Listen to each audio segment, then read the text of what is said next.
Voice اس کا 11 باب، اپنی روٹی پانی میں ڈال دے، کیونکہ تو بہت دنوں کے بعد اسے پائے گا۔ 7 کو بلکہ 8 کو حصہ دے، کہ تو نہیں جانتا کہ زمین پر کیا بلا آئے گی۔ جب بادل پانی سے بھرے ہوتے ہیں تو زمین پر برس کر خالی ہو جاتے ہیں، اور اگر درخت جنوب کی طرف یا شمال کی طرف گرے تو جہاں درخت گرتا ہے وہیں پڑا رہتا ہے۔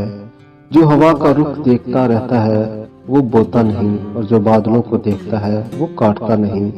جیسے تو نہیں جانتا ہے کہ ہوا کی کیا راہ ہے اور حاملہ کی رحم میں ہڈیاں کیوں کر بڑھتی ہیں، ویسا ہی تو خدا کے کاموں کو جو سب کچھ کرتا ہے نہیں جاننے گا۔ صبح کو اپنا بیج کو اور شام کو بھی اپنا ہاتھ ڈھیلا نہ ہونے دے، کیونکہ تو نہیں جانتا کہ ان میں سے کون سا بارور ہوگا، یہ یا وہ یا دونوں کے دونوں برابر برومند ہوں گے۔ نور شیریں ہے اور آفتاب کو دیکھنا آنکھوں کو اچھا لگتا ہے۔ ہاں، اگر آدمی برسوں زندہ رہے تو ان میں خوشی کرے، لیکن طریقی کے دنوں کو یاد رکھے، کیونکہ وہ بہت ہوں گے۔ سب کچھ جو آتا ہے بطلان ہے۔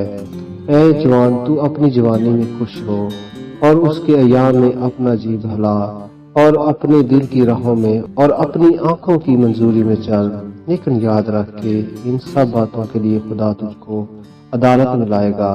پس غم کو اپنے دل سے دور کر اور بدی اپنے جسم سے نکال ڈال، کیونکہ لڑکپن اور جوانی دونوں باطل ہیں۔